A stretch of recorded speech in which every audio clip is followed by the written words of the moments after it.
My parents handed Claire a chain of malls and left me with nothing but an empty store. Good luck selling air, they mocked. But when that same store ended up being worth more than all of theirs combined, they panicked. Hey Reddit, I'm Ethan, 30 years old, and I run a tech startup now, but a few years ago, I was just the family's forgotten son. Here's the story of how my parents tried to humiliate me, only to end up begging for my help. To give you some background, my family owns a massive chain of shopping malls. My dad built the business from scratch, and my mom handled the management. My sister, Claire, wasn't some prodigy. She was just their favorite, the one they always believed in. If I succeeded, it was expected. If she succeeded, it was a victory. 3 years ago, my parents decided it was time to pass on the family legacy. Claire got the fully operational malls. And me? I got one store, not even a profitable one or in a prime location, no. They handed me the deed to a rundown, abandoned space in a dying shopping district. They treated it like a joke. Consider it a challenge, my dad said, sipping his whiskey. Let's see if you've got what it takes. Claire nearly spit out her drink, laughing. What's he going to sell? Air? Mom smiled as if this was perfectly reasonable, while my father just stared at me, waiting for a reaction. I gripped the deed so hard my knuckles turned white. Thanks, I managed to say through clenched teeth, but inside, I was humiliated. Claire leaned forward, still grinning. Maybe you can turn it into a thrift store, sell all the dreams you couldn't achieve. That one hurt, but I left that night with something more than shame, a plan. They thought they gave me a worthless property. What they didn't realize was that the world was changing. Malls were on the decline. Physical retail was struggling, and I had something they didn't, an ability to adapt. I turned the empty store into a fulfillment center for online brands, fast, efficient last-mile logistics for e-commerce sellers needing a distribution hub. Within a year, we were profitable. Within 2, we were scaling. Meanwhile, Claire's malls were bleeding money. Foot traffic was plummeting. Stores were closing, and the real estate market was shifting. Then one day, I got a call from my dad. Ethan, he said, clearing his throat, we need to talk about your business. I leaned back in my chair. Now they wanted to talk? The last time my dad called me in for a business discussion, I was 16. He'd explained why my first job wouldn't be at his company, but somewhere that would teach me humility. That was his favorite word when it came to me, humility. Now, sitting across from him, I saw the same look he had back then, calm, authoritative, completely unaware of the fire I was sitting on. Jake, he started, leaning back in his chair, the faint scent of whiskey still lingering. We've been looking at your business model. I raised an eyebrow. He ignored that. You've done well, but logistics is a complicated field. It's not like running a mall. It requires infrastructure, investments, partnerships. We think it makes sense for you to fold your business into the family company. There it was. I should have seen it coming. My dad never acknowledged a win unless he planned to take it. I glanced at the framed newspaper behind him, an old article about his first mall opening. I'd memorized the quote as a kid. A business is only as strong as the vision of the man leading it. He'd told me that every morning before school, every time I imagined myself standing in his place, being the son he actually respected. I exhaled slowly. So, let me get this straight, I said. You didn't believe in my business when I started. You laughed when I tried to prove myself. But now that I'm outperforming you, you suddenly want me back in the family fold? What's next? I report to Natalie? Don't be ridiculous, he snapped. This isn't about Natalie. This is about the company. We've been through a rough patch. Foot traffic is down 40%. I cut him off. Tenants are pulling out. Your malls are becoming ghost towns. Meanwhile, last-mile fulfillment is booming. That's why you're here, right? You need what I built. Silence. A year ago, I would have killed for his approval. I would have folded, eager to be part of the empire. But that was before I learned the most important business lesson of all, leverage. And I had all of it. Jake, be reasonable. My mom spoke up from the corner. I hadn't even noticed her sitting there. This is an opportunity to work together as a family again, like we always wanted. I laughed. Since when was I part of SWE? My dad's expression darkened. Son, we're offering you a chance to secure your future. Don't let pride blind you. I leaned forward. You're offering me a chance to save your future, not mine. His knuckles tightened on the desk. Wow, Jake. We're giving you a way back in. You think you can do this on your own forever? Business isn't just about ideas. It's about power, connections, long-term strategy. You'll see soon enough. I knew that tone. It was the same one he used when he told me at 15 that I wasn't CEO material. That memory still stung. I'd spent my entire childhood watching my father shape Natalie into his heir, business dinners where she was introduced as the future, strategy meetings where I was told to sit quietly and learn. When I was 12, I tried to impress him by presenting an idea for an online mall. Years before e-commerce exploded, he brushed it off. Physical retail will never die, Jake. People like to touch what they buy. That's how the world works. Except it wasn't. And now here he was, asking me for a lifeline. I stood up, adjusting my watch. You were right about one thing, Dad. Business is about power. And right now, I've got it. So, no, I won't be merging with you. But I'll be watching as your empire collapses. I turned and walked toward the door. Jake. My mother's voice cracked, a desperate edge creeping in. Don't do this. We're your family.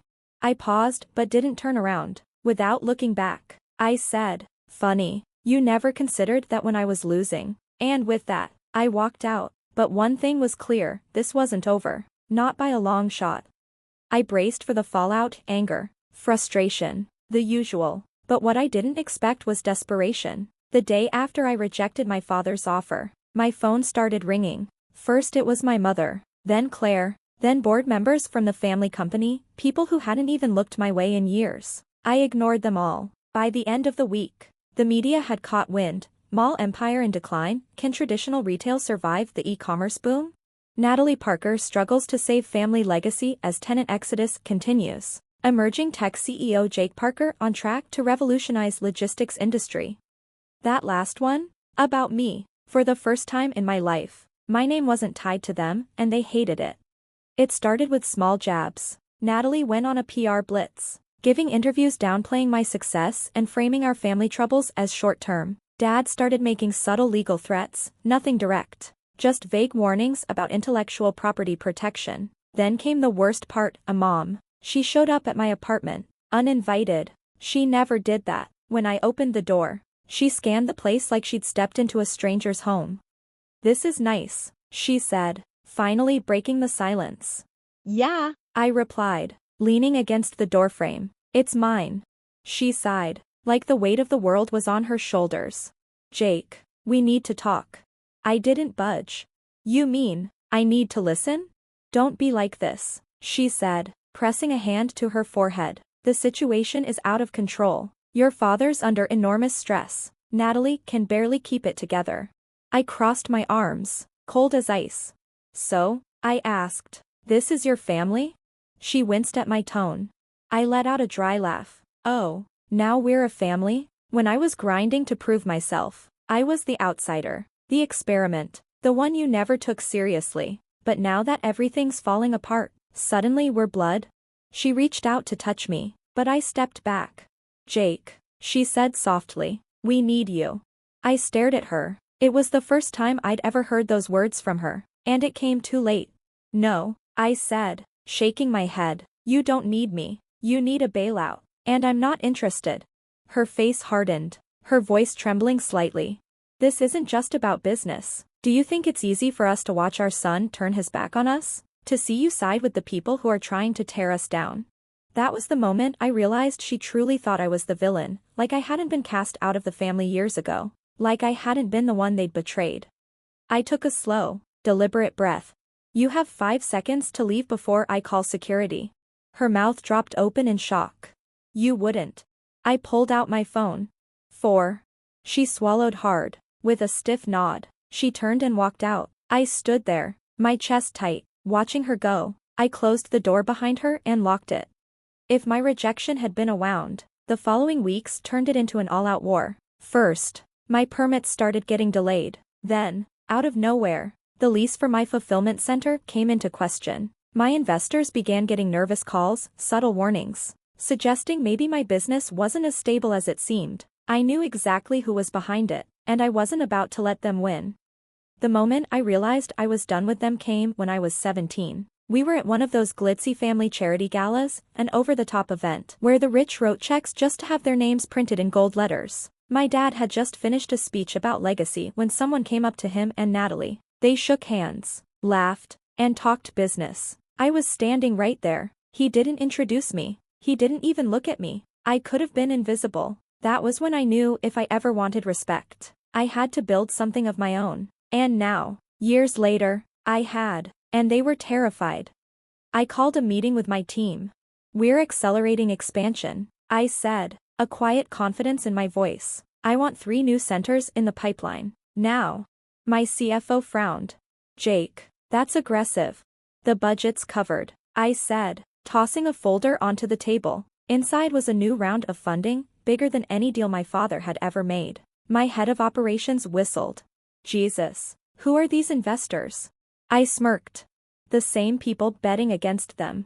Because here was the truth, Dad and Natalie weren't just losing tenants, they were losing relevance. And I was making sure the world knew it. 2 weeks later, Dad called me. I let it ring. Then he texted, "We need to talk." I responded with a link to the latest headline. Jake Parker's logistics empire expands, the future of retail is online. A minute later, he texted back, "This is your final chance." I smiled and typed my reply. "You had your chance. You gave it to Natalie." Then I blocked his number. Because I wasn't playing their game anymore. I was winning my own. I knew they would break before I did, but I didn't expect it to happen this fast. Whispers started. Investors pulling out. Mall tenants breaking leases early. Headlines shifting from retail struggles to Parker Empire on the brink of collapse. Dad tried to downplay it. Of course. It's a temporary downturn, he told the press. We're restructuring. Natalie tried to spin it in interviews. Her smile just a bit too tight, but behind closed doors, they were sinking, and I was the one turning up the pressure. One night, just as I was about to leave my office, my assistant knocked on the door. "There's a man downstairs," she said cautiously. "Says he's your father." I felt a flicker of something, victory, amusement, maybe just satisfaction. "Send him up." A few minutes later, my father walked into my office. He looked older than I remembered. The stress had aged him. His suit was perfect, but something was off, like a king who knew his throne was crumbling beneath him. I leaned back in my chair. To what do I owe the pleasure? He didn't waste time. "We want to make a deal." I almost laughed. He couldn't come alone. He still needed to act like this was some corporate discussion, like he wasn't begging his son to save him. I motioned for him to continue. "You know our position," he said. "The real estate market is shifting. We've had setbacks, but with the right partnership, we can." "Don't lie to me," I interrupted. "What do you really want?" A muscle in his jaw twitched. "We need liquidity. We need stability. You need me."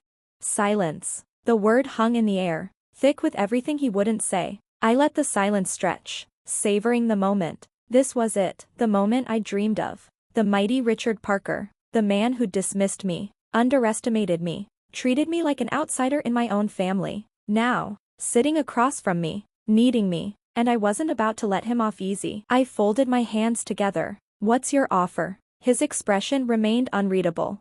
"A controlling stake in Parker Holdings. You take over operations." Natalie steps down. That almost caught me off guard. "You're throwing Natalie under the bus?" I asked. He exhaled sharply.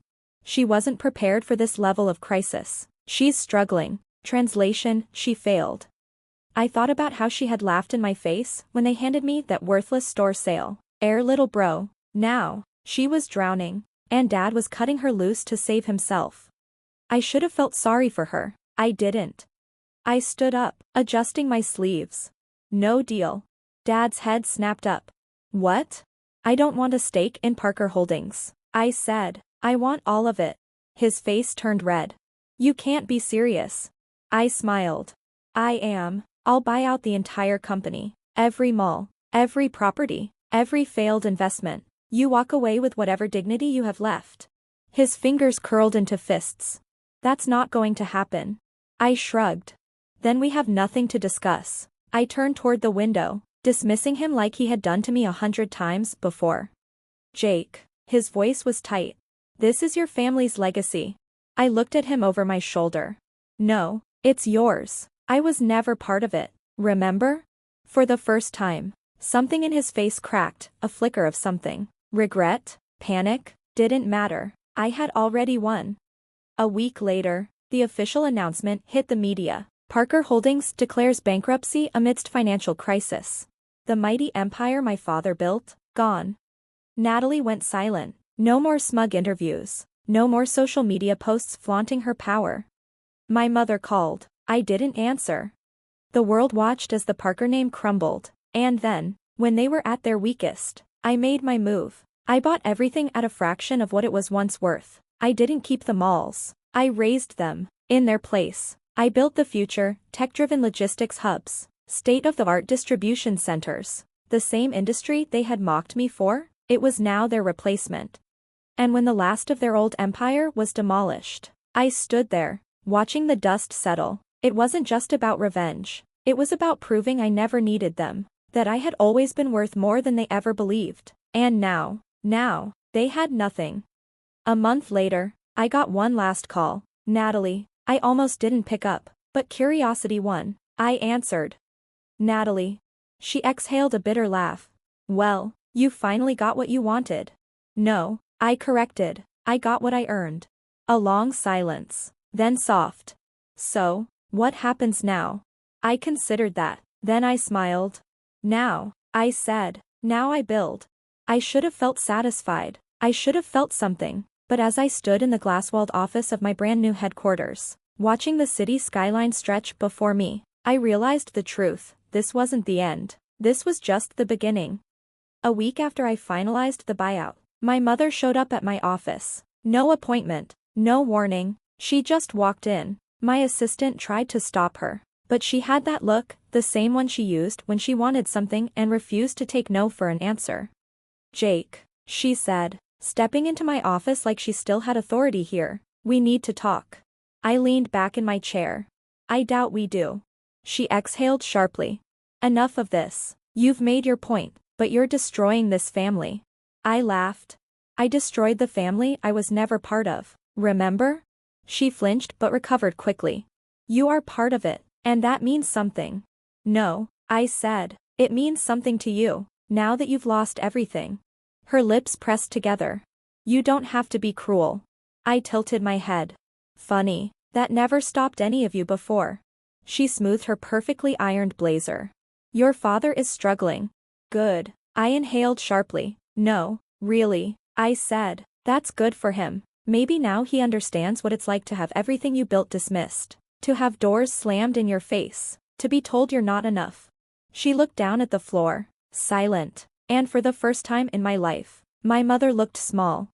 I let the silence stretch. Then, finally, I said, why are you really here? She met my gaze. Your father wants to see you. I raised an eyebrow. At home, she continued. It's not good, Jake. He's not himself. I almost told her I didn't care. I wanted to say it, but some part of me, some part one hadn't quite killed off yet, was curious. So I went. The Parker estate was nothing like I remembered. The lawn was overgrown. The grand entrance that once housed luxury cars now had an empty driveway. The house itself, it looked smaller. Dad was in his study, sitting in the same leather chair where he had once dismissed me. Only now, he wasn't some untouchable king. He looked tired, older, beaten. When he saw me, his expression flickered between pride and bitterness. You really did it, he murmured. Yeah, I said, I did. He nodded slowly. I underestimated you. That was probably the closest I'd ever get to an apology. I didn't say anything. He exhaled. So, what happens now? I studied him, the man who had once controlled everything, the man who had defined me in ways I had spent my whole life trying to undo. And in that moment, I realized something. I wasn't angry anymore. I didn't need his validation. I had already won. You move on, I said simply. You figure out what life looks like when you're not the center of the world anymore. He let out a dry laugh. And you? I smiled. I build. 1 year later. The new Parker Logistics headquarters was finished, a towering glass structure standing where the last of my father's malls had been demolished. It wasn't just a building. It was a statement, a monument to everything I had built on my own. I walked through the main floor, passing employees who worked for me in a company that bore my vision, not my father's. Natalie had disappeared from the public eye. Mom and Dad had moved into a smaller house, still clinging to whatever dignity they had left. And me? I was finally free. The last thing my father ever said to me was, "You'll understand when you have your own family." Maybe he was right, but if I ever did, I'd make sure they never had to fight to be seen, because I knew exactly what it felt like to be the forgotten son, and I'd never let that happen again. A reporter once asked me, "Do you regret not making amends with your family?" I just smiled and said, "They called me selfish, but they never realized this was the first time in my life I was finally living for myself."